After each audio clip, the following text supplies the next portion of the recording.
আসসালামু আলাইকুম। অনেকেই কমেন্ট করেন দই বানাতে যদি বাজার থেকে দই কিনে আনতে হয় তাহলে সর্বপ্রথম দইটা কিভাবে আসলো। আপনাদের এই কৌতূহল দূর করার জন্যই আজকের ভিডিওতে ঘরেই দই বীজ তৈরি করে পারফেক্ট দই বানানোর রেসিপিটাই শেয়ার করতে চলেছি। শুধু তাই নয়, আজকের দই বানাতে এমন একটা গোপন জিনিস ব্যবহার করব যেটা দিলে দই হবে একদম চুনের মতো থকথকে, একটুও পানি জমবে না, আর স্বাদ এবং গুণাগুণ দুটোই বজায় থাকবে। কথা দিচ্ছি, পুরো ভিডিওটা মনোযোগ দিয়ে দেখলে দই বানাতে যত প্রকারের সমস্যা হয় তার সব সমাধান পেয়ে যাবেন। দই জমতে বাধ্য হবে, যে কেউ এই রেসিপিতে বানাতে পারবেন।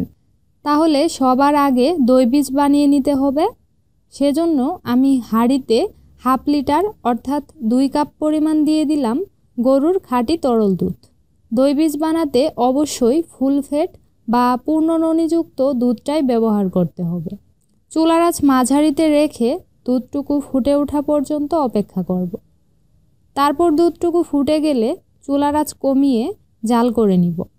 এখানে আমি দুধ নিয়েছিলাম 2 কাপ পরিমাণ, আর জাল দিয়ে এটাকে কমিয়ে 1 কাপ করে নিয়েছি। দই বীজ বানাতে দুধটুকু অবশ্যই জাল দিয়ে কিছুটা ঘন করে নেবেন, তাহলে দই বীজটা ভালোভাবে জমবে। এরপর চুলা থেকে নামিয়ে দুধটুকু অনেকটাই ঠান্ডা হয়ে গেলে যেই পাত্রে দই বীজ জমাবো সেটাতে নিয়ে নিচ্ছি। হাতের একটা আঙুল ডুবিয়ে দুধের তাপমাত্রা চেক করে নিচ্ছি। 1 মিনিটের মতো এভাবেই ডুবিয়ে রাখা গেলে বুঝতে হবে দুধটা এখন হালকা গরম অবস্থায় আছে। এ পর্যায়ে এতে 1 টেবিল চামচ দিয়ে দিলাম লেবুর রস। গরম দুধে এই লেবুর রস দিলে সাথে সাথেই ছানা কেটে যাবে, তাই অবশ্যই দুধটা একদম হালকা কুসুম গরম থাকা অবস্থাতেই লেবুর রসটুকু দিতে হবে। দুধের সাথে রসটুকু ভালোভাবে মিশিয়ে নিয়ে ঢেকে গরম জায়গায় রেখে দিব 5 থেকে 6 ঘন্টার জন্য, তাহলেই দই বীজ তৈরি হয়ে যাবে। তো দেখতেই পাচ্ছেন আমার দই বীজটা ভালোভাবেই জমে গেছে। আমি যেদিন এই দইটা বসিয়েছিলাম সেদিন 1 থেকে 2 ঘন্টা পরেই বৃষ্টি হয়ে আবহাওয়া একদম ঠান্ডা হয়ে গিয়েছিল। তাই আমি করেছিলাম কি, পানির ভাপে একদম লো আঁচে বাটিটা রেখে দিয়েছিলাম, আর 1 ঘন্টার মধ্যেই দইটা ঠিক এভাবে জমে গিয়েছিল। এটা আমার নতুন অভিজ্ঞতা। আপনারাও চাইলে পানির ভাপে একদম লো আঁচে দই জমাতে পারেন। আর আবহাওয়া গরম থাকলে তো এমনিতেই 5 থেকে 6 ঘন্টা রেখে দিলেই দই জমে যাবে। এখন এই দই বীজটা চাইলে আপনি দই হিসেবে খেতে পারবেন, আবার চাইলে বিভিন্ন ধরনের রান্নাবান্নাতেও ব্যবহার করা যাবে। তো আমি আজকে এই দই বীজটা দিয়েই পারফেক্ট দই বানিয়ে দেখাবো। সেজন্য প্রথমেই দই বীজটুকু একটা ঝাঁঝরিতে ঢেলে নিচ্ছি। এবার পানিটুকু পুরোপুরি ঝরে যাওয়া পর্যন্ত এভাবেই রেখে দিব। অবশ্যই দই বসানোর আগে দই বীজ থেকে এইভাবে পানিটুকু ঝরিয়ে নেবেন, তারপর দই তৈরিতে ব্যবহার করতে হবে। এবারে হাঁড়িতে দিয়ে দিচ্ছি 6 কাপ অর্থাৎ 1.5 লিটার পরিমাণ গরুর খাঁটি দুধ। দই বানাতে অবশ্যই ফুল ফ্যাট বা পূর্ণ ননিযুক্ত দুধটাই নিতে হবে। এবার এতে দিয়ে দিচ্ছি কর্নফ্লাওয়ার। এটাই সেই সিক্রেট জিনিস, যেটা দিলে দই হবে চুনের মতো থকথকে, পানি কাটবে না। প্রতি 1 লিটার দুধের জন্য 1 চা চামচ পরিমাণ কর্নফ্লাওয়ার দিতে হবে। আমি যেহেতু 1.5 লিটার দুধ নিয়েছি তাই 1.5 চা চামচ কর্নফ্লাওয়ার দিয়ে দিচ্ছি। পরিমাণে বেশি দেওয়া যাবে না, তাহলে দইয়ের পুষ্টিগুণ নষ্ট হবে আর খেতেও ভালো লাগবে না। চুলা জ্বালানোর আগেই এই কর্নফ্লাওয়ারটুকু দিয়ে ভালোভাবে মিশিয়ে নেবেন। তারপর চুলা জ্বালিয়ে দুধটুকু ঘন করতে হবে। মাঝে মধ্যে ঘন ঘন নেড়ে দিবেন, না হলে কিন্তু কর্নফ্লাওয়ারের মিশ্রণটা নিচে লেগে পুড়ে যাবে। আমি এই 6 কাপ দুধ জাল দিয়ে কমিয়ে 4 কাপ করে নিয়েছি। দই বানাতে দুধ জাল দিয়ে ঘন করলে দইটা খেতে যেমন মজা লাগবে, তেমনি দইয়ের মধ্যে পানিও কম জমবে। আমার এই দুধটুকু জাল করা হয়ে গেছে, দেখুন ঠিক এরকম ঘনত্বের হয়েছে। এবার চুলা থেকে নামিয়ে হালকা কুসুম গরম হওয়া পর্যন্ত অপেক্ষা করব। তো এইদিকে দই বীজ থেকে ভালোভাবে পানিটুকু ঝরে গেছে, দেখুন বেশ অনেকটা পানি বের হয়েছে। এবার বড় একটা বাটিতে নিয়ে নিচ্ছি। এখানে হাফ কাপের একটু বেশি পরিমাণ দই বীজ আছে।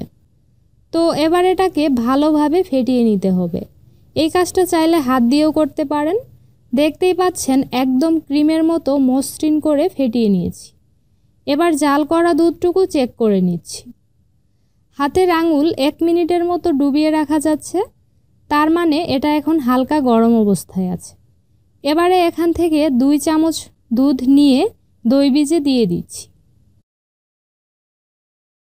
তারপর ভালোভাবে মিশিয়ে নিয়েছি।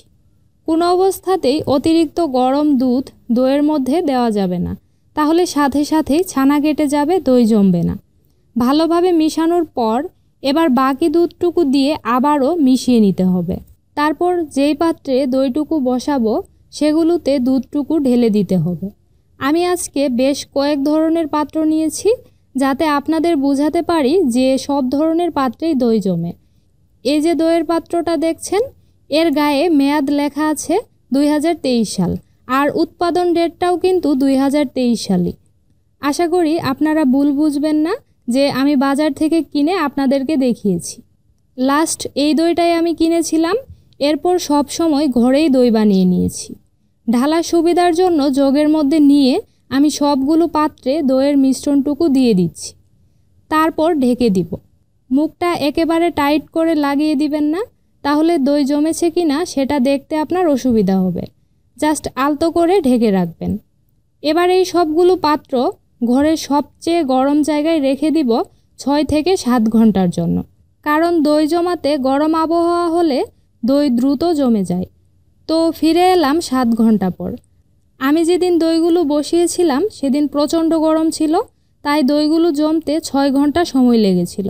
আর বাকি 1 ঘন্টা আমি ফ্রিজের নরমালে রেখে দইটা ভালোভাবে সেট করে নিয়েছি। তবে দইয়ের পরিমাণ বেশি হলে কিংবা আবহাওয়া ঠান্ডা থাকলে দই জমতে কিন্তু সময় একটু বেশিই লাগবে। আর এই দইটুকু পুরোপুরি জমার পরেই ফ্রিজের নরমালে রেখে সংরক্ষণ করতে হবে। একদম পারফেক্টভাবেই দইটুকু জমেছে, একটুও পানি ওঠেনি। পাত্রটা উল্টো করে দেখিয়ে দিচ্ছি, দেখুন দই কিন্তু পড়ে যাচ্ছে না, একদম চুনের মতো থকথকে হয়েছে। দেখতেই পাচ্ছেন এই পাত্রটা কিন্তু আগের ডেটে রয়ে আছে। এই দিকটা আমি একটু তুলে চেক করেছিলাম দইটা জমেছে কিনা, তাই এরকম ভাঙা দেখাচ্ছে। এবারে কেটে দেখিয়ে দিচ্ছি, দেখুন একদম পারফেক্ট হয়েছে, একটুও পানি ওঠেনি। ন্যাচারালি দই কাটার পর কিন্তু পানি কিছুটা উঠবেই, তবে আমার এই রেসিপিতে বানালে পরিমাণে অনেক কম পানি কাটবে। আর হ্যাঁ, টক দই বানানোর সাথে সাথেই খেলে কিন্তু টক একটু কম লাগে। যত দিন যাবে টক দই খেতে ততই টক লাগবে। ফ্রিজের নরমালে 5 থেকে 6 দিন রেখে খেতে পারবেন, আর ডিপ ফ্রিজে রাখলে যতদিন খুশি রেখে খাওয়া যাবে। কিন্তু ডিপ ফ্রিজে রাখলে দইয়ের চাকা ভাবটা নষ্ট হয়ে যায়। তো আশা করি দই বানানোর জন্য দরকারি সব টিপস এই এক ভিডিওতেই পেয়ে গেছেন। আজ তাহলে এখানেই বিদায় নিচ্ছি। আল্লাহ হাফেজ।